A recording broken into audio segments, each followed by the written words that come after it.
এমনকি আপনি শুনে অবাক হবেন, উপজেলার স্বাস্থ্য কমপ্লেক্সগুলিতে পর্যন্ত আমাদের গজ, ব্যান্ডেজ, সিরিঞ্জ কেনার মতন পর্যাপ্ত টাকা নেই, সব শেষ করে গিয়েছে। এমনকি বিগত তত্ত্বাবধায়ক সরকারের যে আমল গিয়েছে, ওনাদের আমলও যা কিছু ছিল তাহা কিছু নিঃশেষ হয়ে গিয়েছে।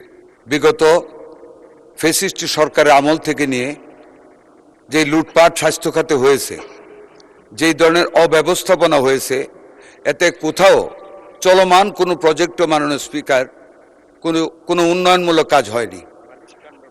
আপনি শুনে অবাক হবেন, 250 বেডের যে হসপিটালগুলি নির্মাণাধীন, সেইগুলির যে ইঞ্জিনিয়ারিং স্ট্রাকচারে যে প্ল্যান করেছে, আপনার এন্ট্রান্স যেদিক দিয়ে মধ্যখানে উইদাউট এনি প্ল্যানিং বাথরুম করে রেখেছে, যেখানে কোনোদিন মানুষ ঢুকতেও পারবে না ময়লার গন্ধে।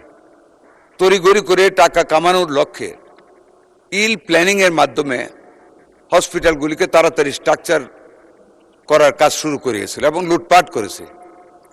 নতুন রিন গভীর থেকে পরিষ্কার করে কাপড়কে রাখে নতুনের মতো উজ্জ্বল। নতুন রিন অ্যাডভান্সড পাউডার। আমাদের স্বাস্থ্য খাতে বর্তমানে মাননীয় স্পিকার উন্নয়নমূলক কাজে যাওয়ার মতো কোনো তহবিল নেই। এমনকি আপনি শুনে অবাক হবেন, উপজেলার স্বাস্থ্য কমপ্লেক্সগুলিতে পর্যন্ত আমাদের গজ, ব্যান্ডেজ, সিরিঞ্জ কেনার মতন পর্যাপ্ত টাকা নেই, সব শেষ করে গিয়েছে। এমনকি বিগত তত্ত্বাবধায়ক সরকারের যে আমল গিয়েছে, ওনাদের আমলও যা কিছু ছিল তাহা কিছু নিঃশেষ হয়ে গিয়েছে।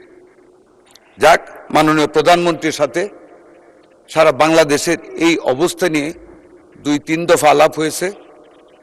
ইনশাল্লাহ আগামী বাজেটের পর আমরা পর্যায়ক্রমে আমাদের সীমিত সম্পদের ভিতর থেকে বাংলাদেশের প্রত্যেকটি উপজেলায় জনগণের কাছে স্বাস্থ্যসেবাকে পৌঁছে দিতে যতটুকু অবকাঠামোর উন্নয়নের প্রয়োজন, ইনশাল্লাহ আমরা ততটুকুন করব। মাননীয় সংসদ সদস্যের নির্বাচনী এলাকা অবশ্যই তা থেকে বাদ পড়বে না, বরঞ্চ উনি যে কবিতার ছন্দে কথা বলেছেন, আমি মনে রেখে একটু বেশি গতিতে ওনারটা করব। ধন্যবাদ মাননীয় স্পিকার।